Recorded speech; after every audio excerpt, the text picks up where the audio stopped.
Welcome to the AT Parenting Survival Podcast, where you get help and guidance through the chaos of parenting a child with anxiety or OCD. This show is for educational purposes and is not intended to replace the guidance of a qualified professional. Here's your host, child therapist, Natasha Daniels. Well, hello there, and welcome to another episode of the AT Parenting Survival Podcast. Today, I want to talk to you and help support you in you helping and supporting your child with anxiety attacks and panic attacks. There's a difference between them, and we'll talk about that. But how do you help navigate them through it? It is one of, I think, the most overwhelming things that we can experience when we're raising kids with anxiety or OCD, because it is a tornado and they're spiraling out of control and they're looking at you to help them. And in that moment, it can feel really hopeless. And I know this both as a therapist and as a mom and as a person who has had both panic and anxiety attacks. And so, gosh, I know it from every freaking angle. And I wish I didn't. But the more I struggle, the better I am able to help you. They should put that on my tombstone. The more she struggled, the better she was able to help us. But it's actually pretty true. So I started having anxiety and panic attacks, mainly panic attacks, when I was 19. I'll go into that in this episode. And it's highly genetic. We'll talk a little bit about that as well. And so it's not surprising that all three of my kids have had panic attacks or anxiety attacks. And so I've been on the receiving end, and I've been on the experiencing end, and I've been on the therapy end. I've had people in my office have anxiety and panic attacks in front of me. And I've treated and helped people get through anxiety and panic attacks, and I've worked with their families on how to help their kids, teens and young adults. So a lot to cover today to support you. I do feel like one of the biggest struggles with it is how we manage ourselves and our mindset and how we show up during that tornado. So we're going to focus on that. And that is why I do want to mention as well that my AT Parenting community is open. And you can check it out at natashadaniels.com/AT Parenting Community. And a lot of what we do in that community is support you so you can support your kids, because there are so many aspects that we cannot control in our child's anxiety or OCD journey. But the one thing that we actually do have full control over, where we are able to work on it, is how we show up for their struggles. And that is something that I really help members in our community focus on, besides all the other concrete things. We've got kid support groups, teen support groups. We've got a lot of things for the kids and teens. I give you the tools to actually literally help your kids in your home environment, learn exposure response prevention, learn the SPACE program, all sorts of skills. But I think the reason why people stick around in the community, because you can soak all that up within a few months, but we have members who have been there for years. And I think why we have such a good retention rate and why we have members that have been there for years is they come for the skills, they come for maybe the support group for their kids or teens, and they stay for the community. They stay because there's this grounding that happens with people that get it and support you. And we do a lot of classes on supporting you as you support your kids. A lot of work on our own mindset. How do we anchor ourselves? How do we lovingly detach? How do we educate them and not get sucked into the anxiety and OCD loops? I only open the AT Parenting community a few times a year, and that's done on purpose because we're a tight-knit community, and we do live Zoom classes each week, support group calls each month for the parents, kids and teens. I already said that. And we don't want new people coming in all the time. Then it kind of feels like a city street, like people are coming in and out and you don't know who's here and who's not. And so we keep it closed. We open it a few times a year, which is actually one of those times right now. This is Tuesday that I'm recording this, and the doors will close on Thursday. And so if you are interested, look into it now, because the doors will be closed on Thursday. We don't let people in after the doors close because we have so many new members at that point that we have to go and nurture and invite them in, educate them. I'm doing new members Zoom calls on hey, welcome to our community.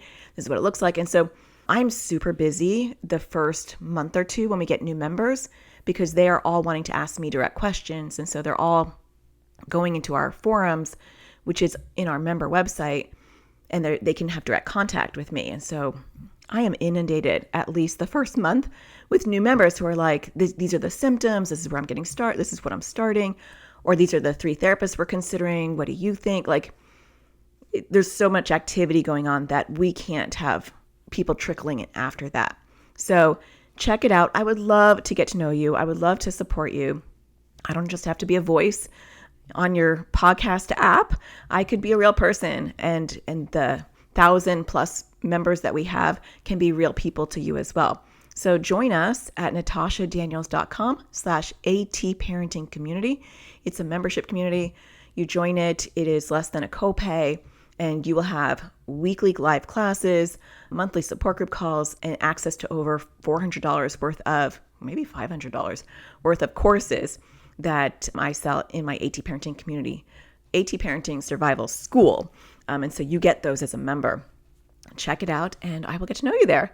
I also want to thank NoCD for sponsoring this episode. NoCD offers affordable, effective, convenient therapy, and they're available in the U.S. and outside of the U.S. Thank goodness, right? Because there's so many of us who need, clinically sound therapy, and we don't have access to that. And so for them to be global has been really a big game changer for a lot of the parents in my community and around the world.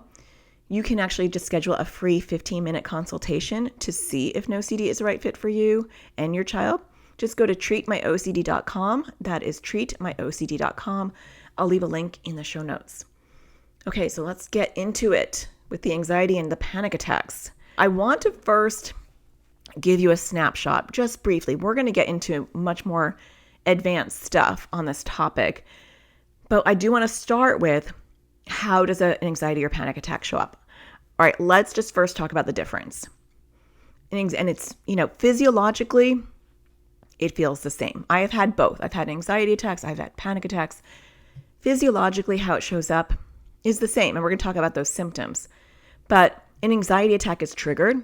And so when I have had to go one time, oh my gosh, it was a nightmare. I was invited to go speak. I think I've brought this story up a lot of times on the podcast. You might have heard it before. One time I was asked to speak for a school. It was a school training for counselors, and it was the whole district. And so, I don't know, they had like 200 school counselors there. And I was told I was just going to be doing this small training. I thought there'd be like 30 people there. And so I had a full-blown anxiety attack before I had to go up, because it's a long story, but it was a nightmare. And while I was presenting, I was having an anxiety attack. And so that was overwhelming. But I also, so that's like a triggering event, right? Something has triggered my anxiety and I have a full-blown anxiety attack. My kids have had anxiety attacks when one of their fears is triggered and they just can't control it, and they break out into a full anxiety attack. A panic attack is almost like a physiological hiccup, like a nervous system hiccup, a misfiring, a false alarm in the brain with no trigger. And so you don't know when they're going to happen, and you can have them in your sleep. You can wake up from a complete sound sleep and have them. You can have them while you're just sitting there relaxing on your couch. You can have them at any time, and there is no trigger. It's just a physiological false alarm. And that makes it even worse, in my opinion, because you don't know why you're having it. And so the fear of it being a medical emergency is more of the thing that consumes you with panic attacks versus anxiety attacks. Because you know when you're having an anxiety attack, more often than not, why you're having it.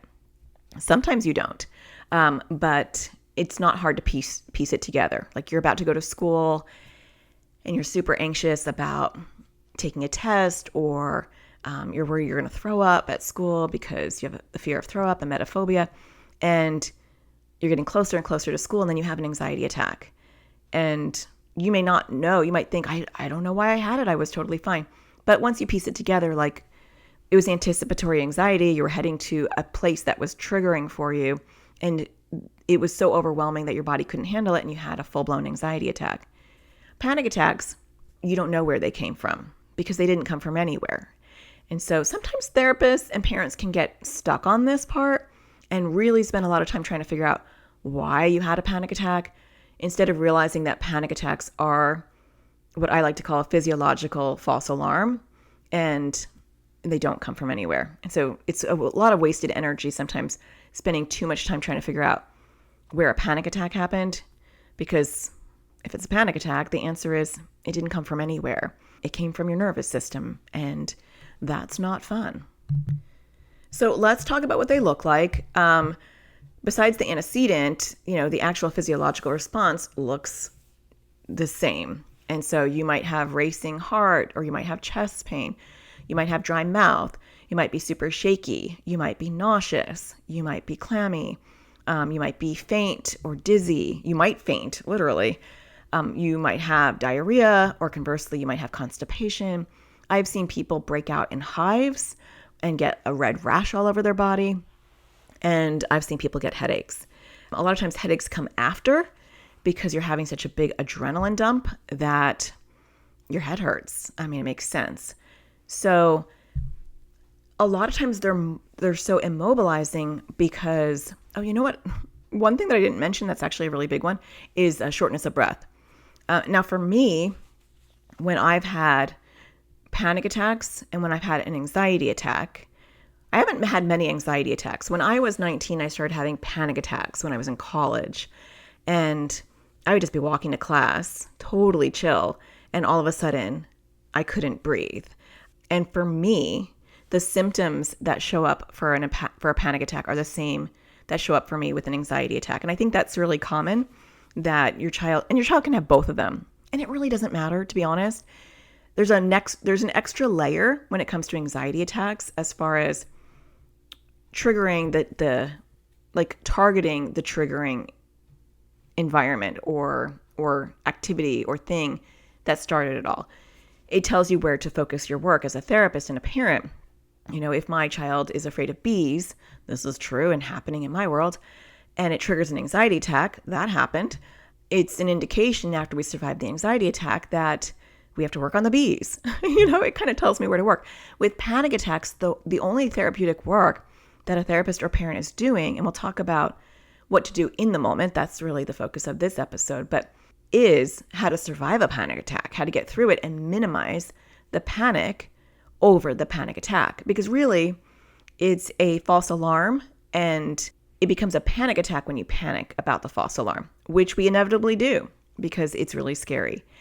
So for me, it is like racing heart, difficulty breathing, can't finish my sentences, I run out of breath, dry mouth, some shaky, nausea, and that's about it. That's the extent of it for me. For my daughter, who has anxiety attacks currently, and anxiety about having anxiety attacks, we'll talk about that and how that shows up. For her, it is shaky, clammy, faint to the point where she could pass out, and diarrhea. I'm sure she appreciates me saying that one. But those are the symptoms every single time. So more often than not, you have a menu of ways that your anxiety shows up and the way that these attacks show up. And they typically stay in those ranges. And that's helpful after the break, when we talk about how to help your kids through these, you're going to see why that is helpful. And we'll talk about that when we get to that point. So they are immobilizing because the physiological feelings, the somatic feelings that we're having, one, are real. They are a byproduct of your body thinking it's in an emergency. And so the things that are happening to your body all make sense. And I do have a lot of YouTube videos explaining this to kids, because when we demystify what is happening, like why this is happening, that does help. Because the biggest aspect of anxiety and panic attacks is the overwhelming feeling and fear of the physical things that are happening to you. That's what's really scary. If you're having an anxiety attack and you're still near the trigger, obviously that's the bigger issue. But a lot of times we have anxiety attacks that are triggered by a thought or triggered by something, and then the anxiety is around the attack itself. And so understanding and teaching our kids like why these things happen is really important. And I will link all my YouTube videos that I have on this topic to help your kids directly, like educate them about those things. But when you have cortisol and epinephrine and adrenaline like pumping through your body, it's going to do things to you physically. It's going to race your heart so that it can pump more blood so you can run faster. It's going to do a lot of different things. And that is where we're feeling the physical effects. They're harmless. It's not a medical emergency, but it doesn't feel good when you're getting an adrenaline dump and you're getting the physical responses because you're not running. You're not escaping a serial killer. You're just sitting there maybe in your class, or sitting there at home. And so you don't need all of that going on in your body. And so what becomes most immobilizing is the fear that you're having a medical emergency. And that happens with both anxiety and panic attacks. I feel like with panic attacks, it's more so because you can't make sense of why you're having this feeling. And so it really does feel like a medical emergency because you're just walking to class and all of a sudden your heart is racing or you have chest pain, which actually literally feels like a heart attack. These symptoms are not fake. They're not in your head. They're real. And so you're literally shaking. You start to get dizzy. You're having shortness of breath. I mean, you Google those symptoms, it will say, go to the ER, you're having a heart attack. So a lot of people with panic attacks in particular think they're having a heart attack. They think they're having a medical emergency. They wind up in the ER, or we wind up taking them to the ER because we may not even be sure, is this a panic attack or are they actually having a medical emergency?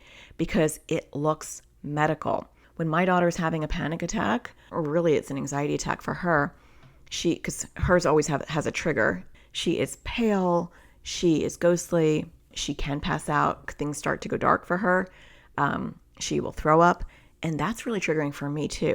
We're going to talk about that part too, because the things that can happen to them that are medical are they can pass out, they can break out in a rash, they can throw up, they can have uncontrollable diarrhea.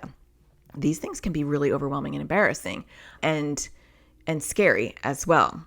That's why they're so immobilizing. Mainly it's because of the physiological aspect that's happening.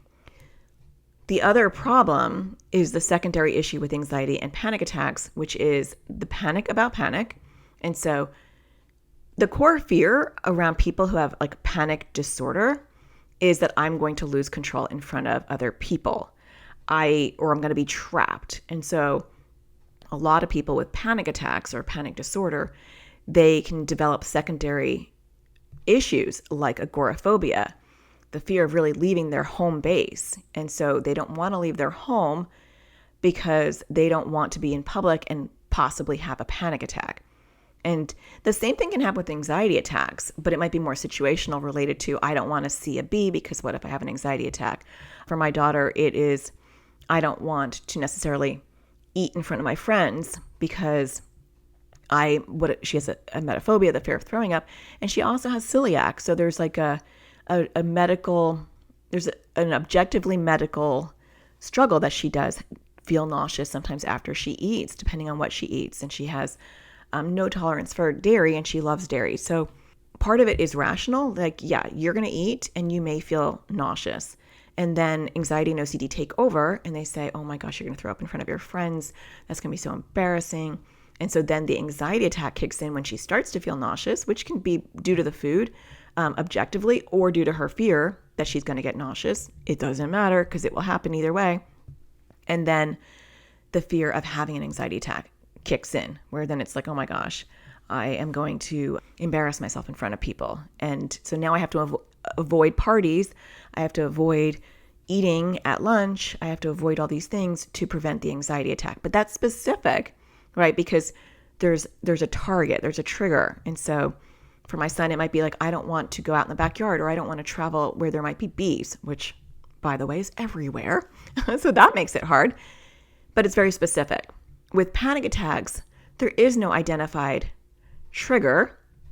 And so they want to be home. They don't want to be at the movie theater. They don't want to be at a restaurant. They don't want to be at school, because what if I have a panic attack? How am I going to handle that? And a lot of times the core fear is the fear of losing control in front of other people and not knowing what to do. So that's a big one. And then another big one with both anxiety and panic attacks is a secondary struggle with separation anxiety. And a lot of times these kids don't have separation anxiety, don't have a history of separation anxiety until the onset of anxiety or panic attacks. And then it's very, very easy to develop a kind of like a codependent relationship between you, your child, and the anxiety and panic attacks, because it's super common for a child, teen, or young adult to make the association of, I feel better when my mom is with me when I'm having an anxiety or panic attack. If she's with me, I can handle it. And sometimes it even goes to the point where they will not have an anxiety or panic attack if you are with them.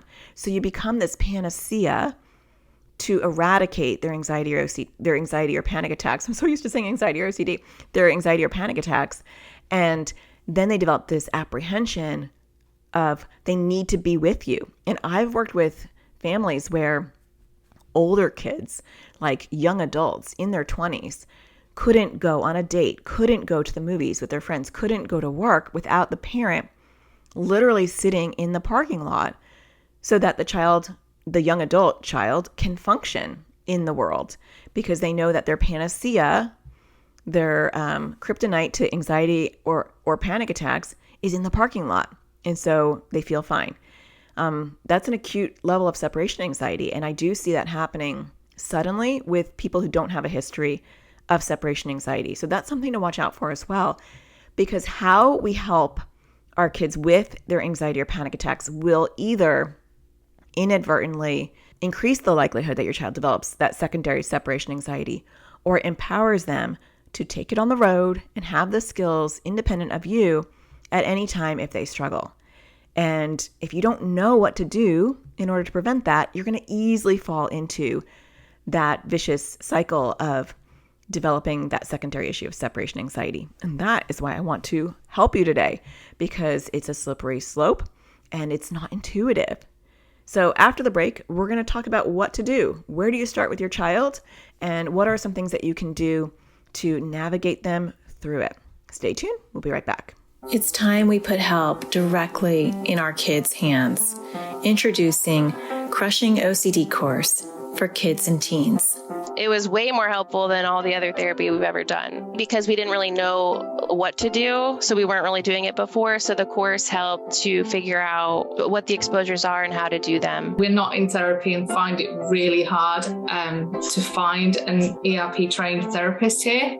So we're currently with like the public health service, but again, they don't seem to be trained in ERP. It's filled that gap that we don't have that was desperately needed. This was really well timed for us to use between therapists and to help us get off to a good start with this new practice. It was easy to use. I was able to do it from my phone or also on the computer. There's different ages, so there were younger kids, there were teenagers, and so that was really nice too, to have a variety of ages where it wasn't just geared towards younger kids or older kids. It was a nice variety.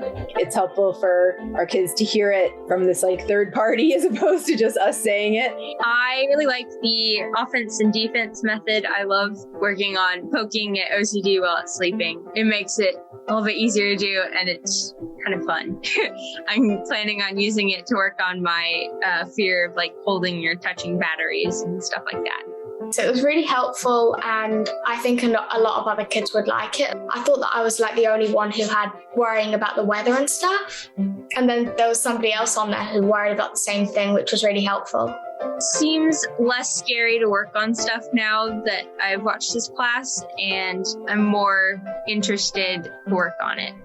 I like trying to do more exposures still, and before I wasn't, I just didn't want to do them. I've worked on some of my bigger compulsions and been successful. I realized that it was helpful to do the exposures before it was like really, really hard. It's still hard, but it's helpful to know that I need to do them. Before there would be a lot of battles about it, so it is definitely less loggerheads. Really, really good course and super helpful. Definitely would recommend this. It's really easy to follow. It's nice bite-sized videos. I really like the worksheets that go along with it, and I think it's really helpful. To learn more about this course and register your child or teen, go to atparentingsurvivalschool.com.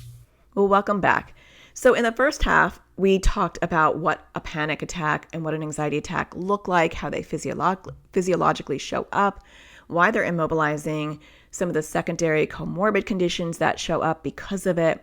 And I want to talk to you about what we do, because 9 times out of 10, with anxiety and panic attacks, they develop a codependent relationship with somebody. And honestly, in all my 2 decades of practicing therapy and being a child therapist, it is 99.9% of the time the mom.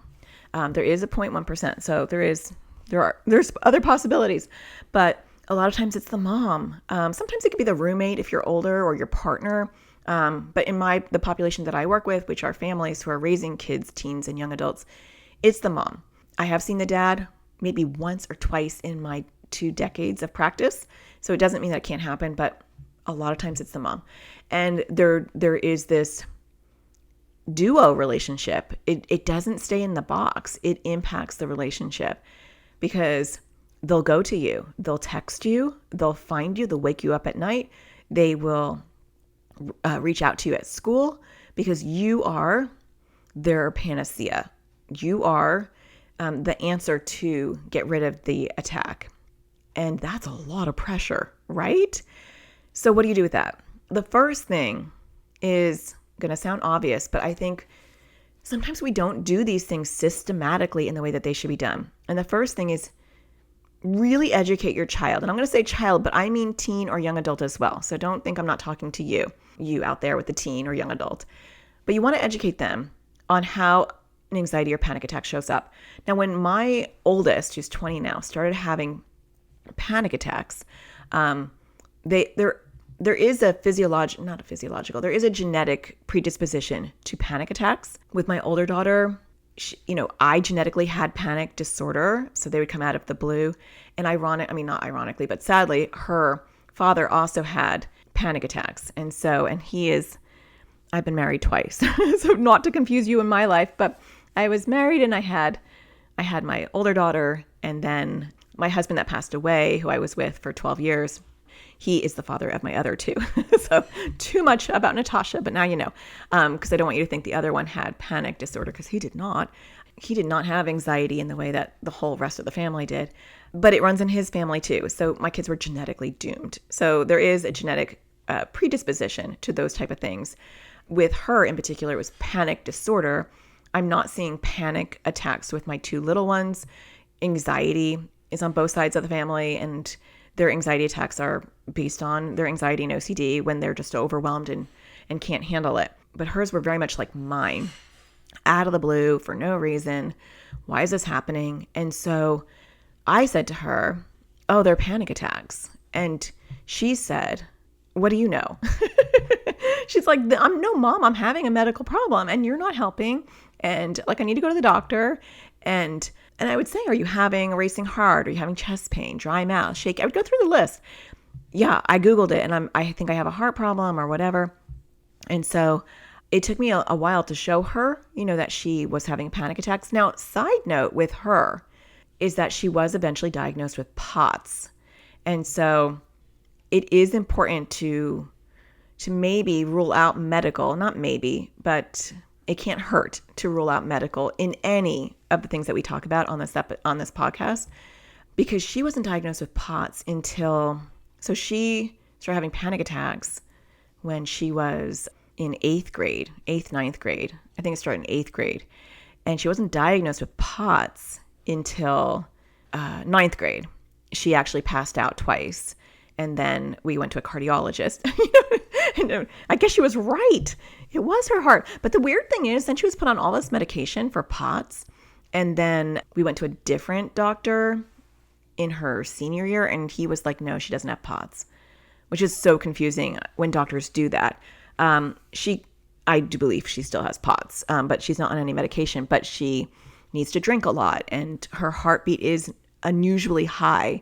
And when she transitions from like sitting to standing, all that kind of stuff. So, rule out POTS. That's something I didn't even put in my notes, but she still needed to learn how to handle the panic attacks that she was having, because even though, and I'm not a doctor, and so I'm not going to go into POTS, but it's not uncommon for people with POTS to have panic attacks.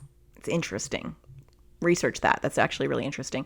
My other 2 kids who have anxiety attacks, there's no POTS. They go to a cardiologist for a different reason, but, and that's just more of a precautionary thing due to what we found in my husband that passed away. But you can have anxiety attacks and panic attacks and not have POTS. I had panic attacks and I do not have POTS.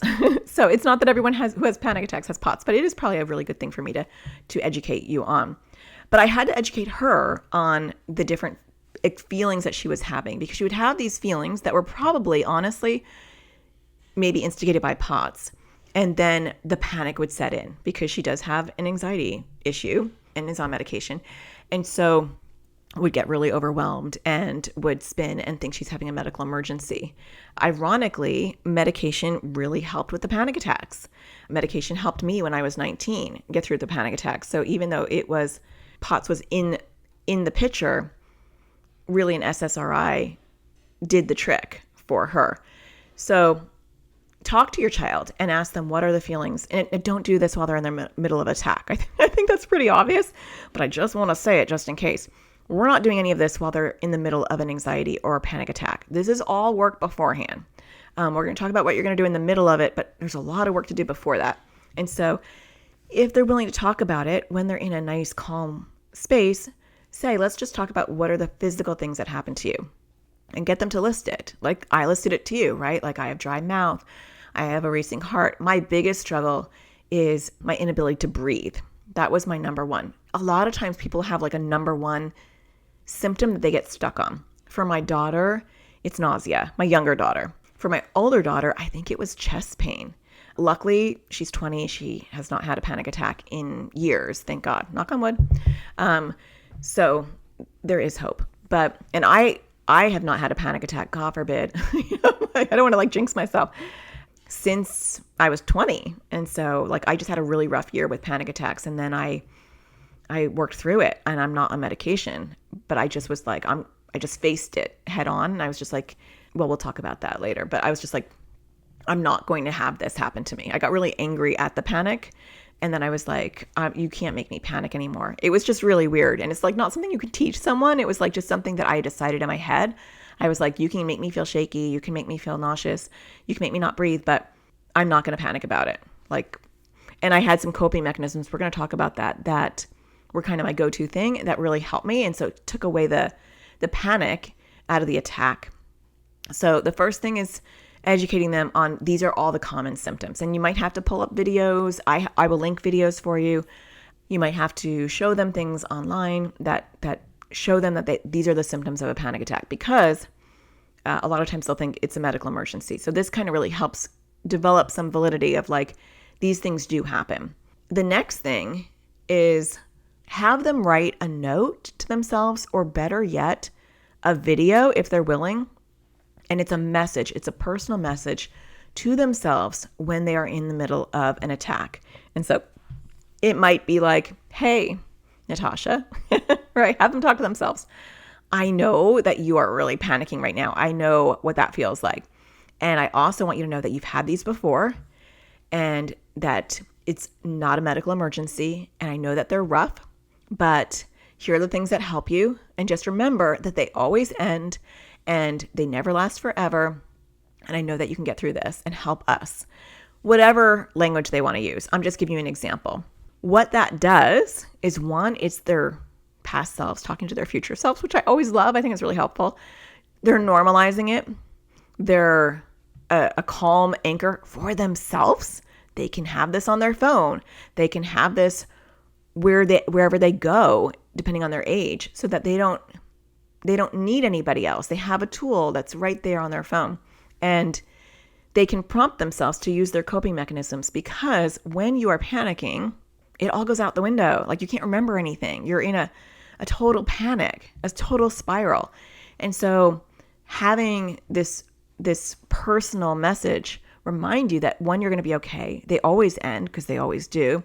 And you'll be able to get through it and use your coping mechanisms. That's really helpful. One thing that you might want to do, I guess it's a bit tricky, but panic attacks normally only last, between 15 to 45 minutes. There are people that I've met that have them back to back to back episodically, or they feel like they're in a panic mode all night long.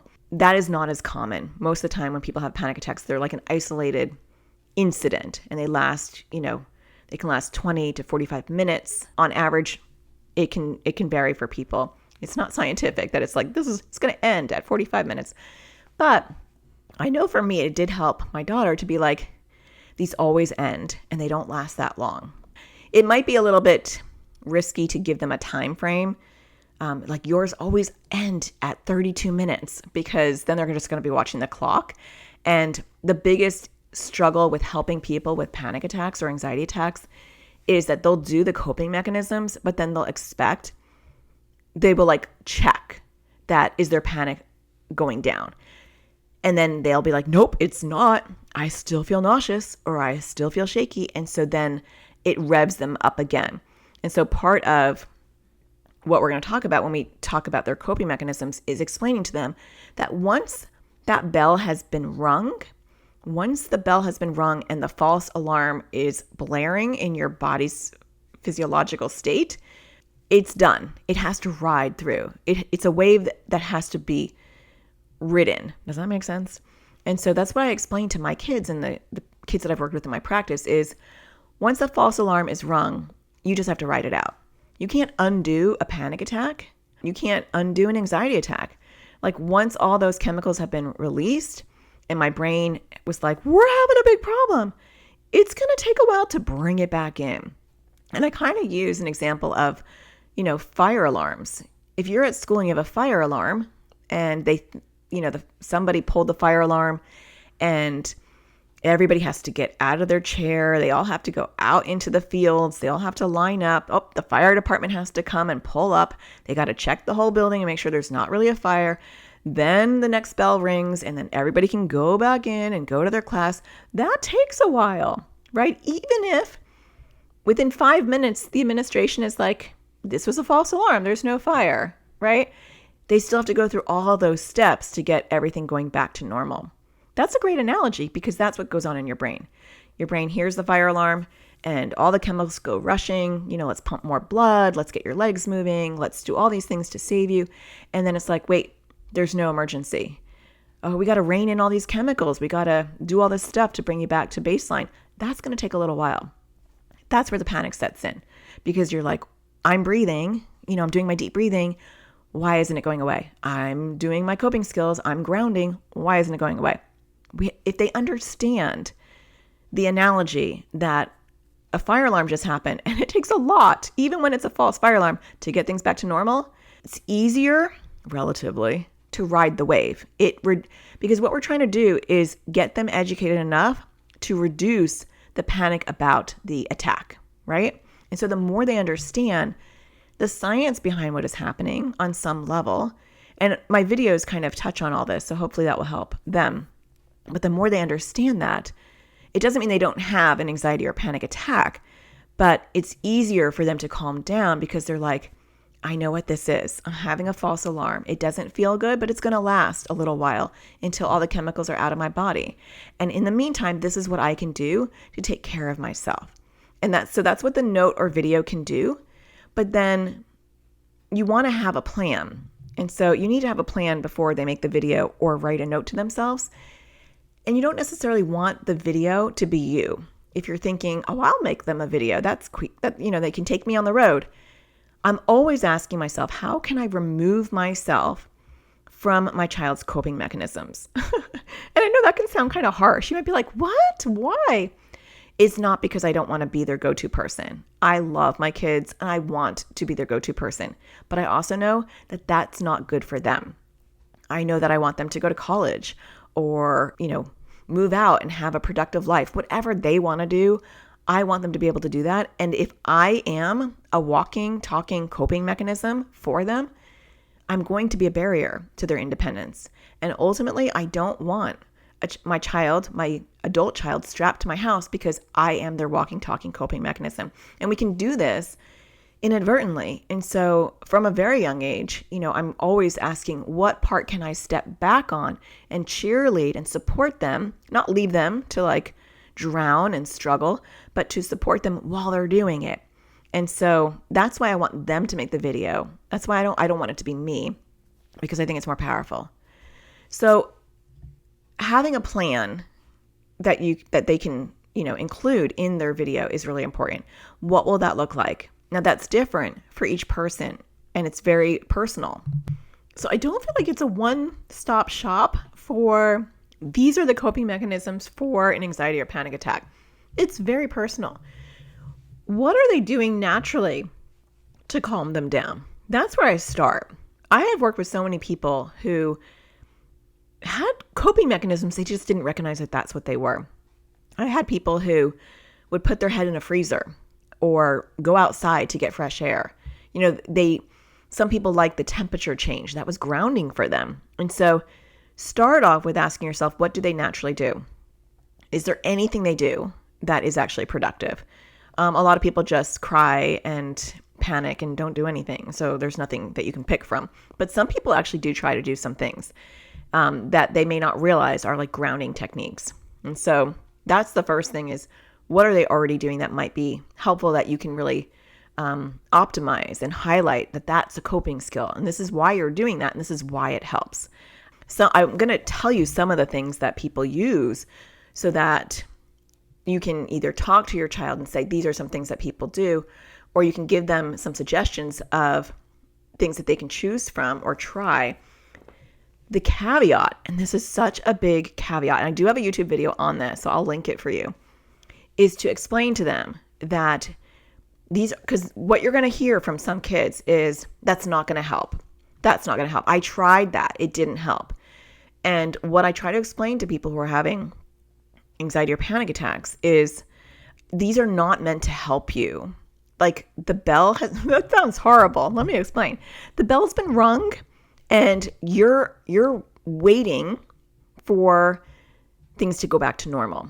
You are waiting for things to go back to normal. Now, if you're waiting outside and, because of the fire alarm at school, and then someone hits another fire alarm while you're waiting, what do you think is going to happen? You're going to be waiting longer, right? Because now they're like, wait a minute, why did we get another alarm? Well, now we need to get the fire department back over here and check it out because that's suspicious. And the more false alarms you're having as you wait in that field, the longer you're going to be out there and the longer you're not going to be able to go back and do what you were doing before. Same thing with an attack. And I'm saying attack because it's panic or anxiety. Same thing. The more you panic, the more you worry about the length of time that you're panicking, the longer the panic.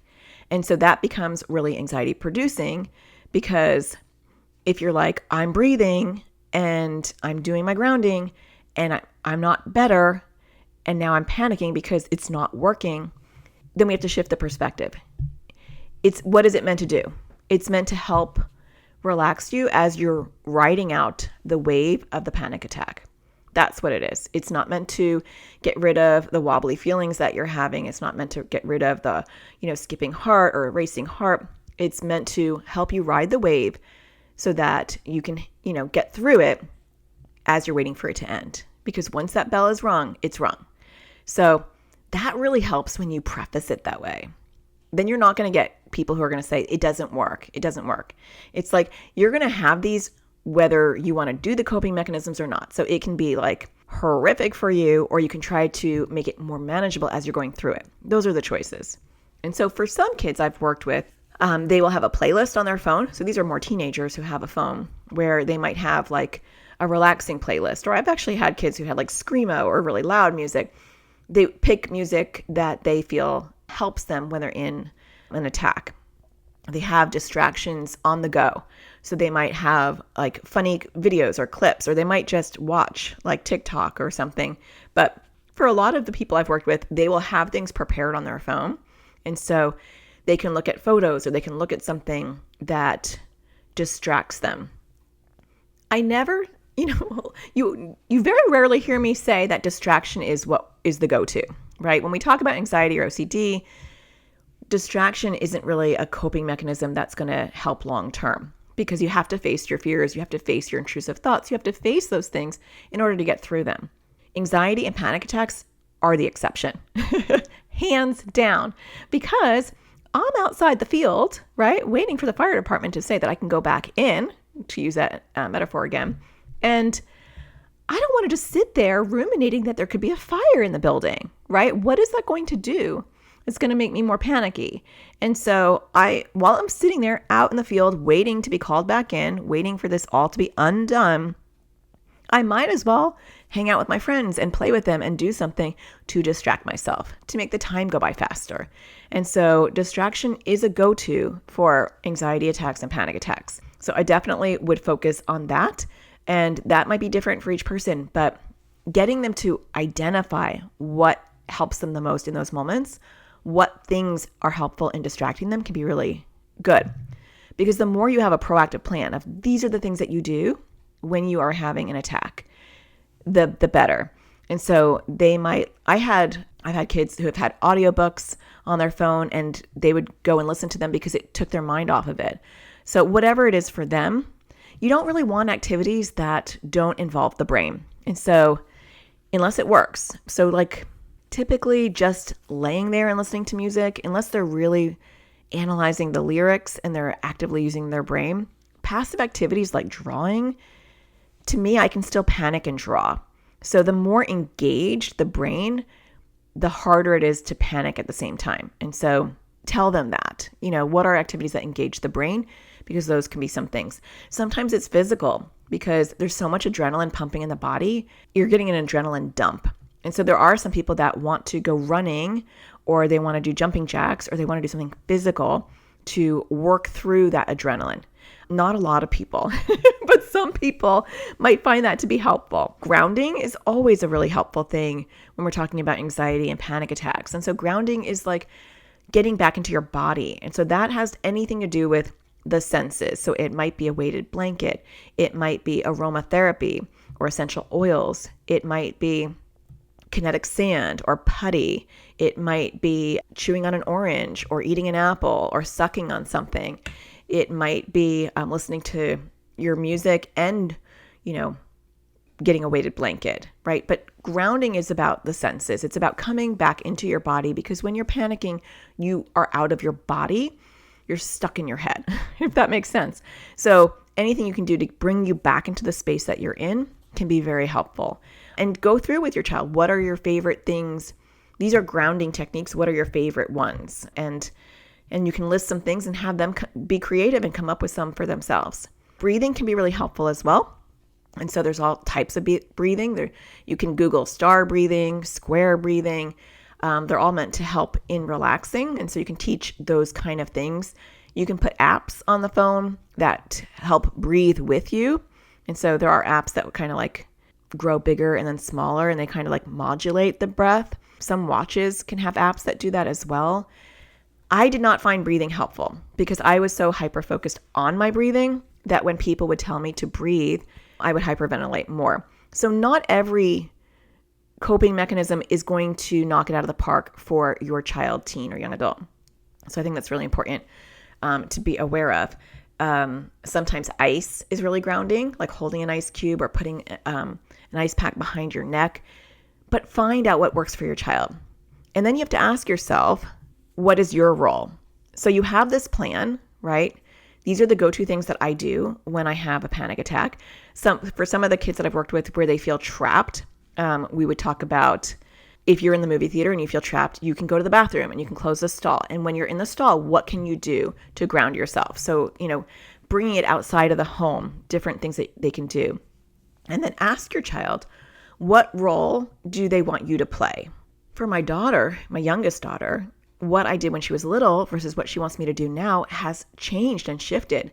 She wants me, I asked her, and she wants me to pretend like nothing's happening and distract her with conversation. And I said to her, I can do that, but I want you to know that I know when you're having an anxiety attack, and I'm not being insensitive if I do that, because the worst thing I want is that you think I don't recognize it and I'm being insensitive or callous. And she said, no, Mom, it will really help me. And so that's what we do. In the past, I would have to kind of walk through, her red thoughts and green thoughts, and that would kind of calm her, and we would do some of her plan of what she wanted. And so it shifted as she got older. So ask your child, what role do you want me to do while you're going through this plan? And you want to be a cheerleader and a coach, but you don't want to be doing something. And if you are doing something, you slowly want to move away from that over time. And so if the thing that they want is they want you to pat their back, or they want you to say certain things, that's fine. But your ultimate goal is to remove yourself physically and verbally from it. You're there and you can sit there and support them and anchor them. But you always want in the back of your mind, how is this on the road? How is this mobile, right? Without me? Because otherwise you're going to get that secondary dependency that you don't want. And so if they want you to rub their back, you can, but then you might say, what are some things that you can do if I'm not here that would calm you? Always thinking about what can they do when I'm not with them? Because those are the lifelong skills that we want to establish. And the last thing I want to say is it's so important to anchor yourself. And this is a real struggle for me because when my kids are panicking, it triggers my own anxiety. I'm worried they're going to pass out or throw up, which would be really overwhelming. And so it's the loss of control by proxy. Like I'm worried about them losing control. And in essence, I'm losing control of the situation. And so I have had to accept, like, this may happen. I've had to carry around medical barf bags because that might happen. I've carry around diarrhea pills. That might happen. I'm prepared on some level. And down the road, maybe that's something that they would do, that they would carry a barf bag. When we travel, everybody in their backpack has a barf bag. And I'm sad to say that it's been used. And so it's not me being really weird and paranoid. It's been used. And diarrhea pills. So what are some things that you can have to be prepared? And then remind yourself, this is not a medical emergency. It seems scary, but the more I ground myself and use the same techniques that we just talked about, grounding yourself, the more I'll be there for my child. So I try to lovingly detach. I do have a podcast episode on that. Let me see it. And that is episode 249, how to lovingly detach from our kids. That doesn't mean that we abandon them. It just means, how do I anchor so I can be there without adding fuel to the fire? And so that work is really, really important. And I would work on that. And we do support you on that. That is what we do at the AT Parenting community, a full circle. We'll talk about that, because working with our own anxiety and our own triggers is so important. And that's why I spend a lot of time working on that and supporting you, because that's the hardest part. When my child is panicking, the first thing I do is I zone in on me, and I do some of the skills that I've worked on, and I anchor myself before I swoop in and try to help them. And that episode, that podcast episode, will help you, give you some skills on that. But if you want in-depth support, we've got you. We've got your back. Join us at AT Parenting Community. And you can check it out at natashadaniels.com/ATparentingcommunity. I've seen parents who are dealing with anxiety and panic attacks jump into our forums, jump into our Facebook group, and get support in the moment. What should I do? We actually just did a live class on how to help when your child is stuck in an OCD loop. We've done things on what do you do when your child is panicking. So lots of work that we can do on our end. And honestly, in all my years of practice, the parents that have worked equally on themselves have had kids with the best long-term success, hands down. Because when we're burnt out, we're exhausted, we are running on fumes, we can't be there for our kids, and we won't be able to anchor when they're having an anxiety or panic attack. So I hope that you found this helpful. If you are, don't forget to hit a star and rate the podcast. I appreciate it when you do that. And I also wanted to read a review because I appreciate that as well. I want to thank Hunt Lloyd, who wrote, I just listened to my first episode of your show and discovered your website, and I feel like a weight has been lifted. We've been in the wilderness for years of obsessive thoughts and intense fears and anxiety without understanding what was at the root of it all. My 15-year-old daughter has just received a diagnosis of OCD, which, although devastating, is also a relief as things are finally starting to make sense. I can also seek out more targeted resources for both of us and came across this podcast, and it's exactly what I've been looking for as a parent. Informed, sensible discussion and advice that will help me manage my mindset and increase my knowledge and understanding so I can look after myself and do the best by my daughter. Looking forward to the free self-care sessions too. Thank you so much. Oh, I'm so glad you're joining us for the self-care series. That's awesome. And I'm glad that you stumbled on my website, on my resources and my podcast, because getting the right support, getting the right education is so key to helping our kids with anxiety and OCD, and especially OCD, because how we approach OCD is very different than how we approach anxiety or other mental health issues, and it's counterintuitive. So I'm glad that you are getting support from my resources, and I look forward to seeing you in the series. So if you write a review, maybe I'll be reading your review next time. Don't forget to find the sparkle in everything you do. I'll talk to you again next Tuesday. Take care. Thank you for listening to the AT Parenting Survival Podcast. To get additional support raising a child with anxiety or OCD, visit Natasha's online school of on-demand classes at atparentingsurvivalschool.com.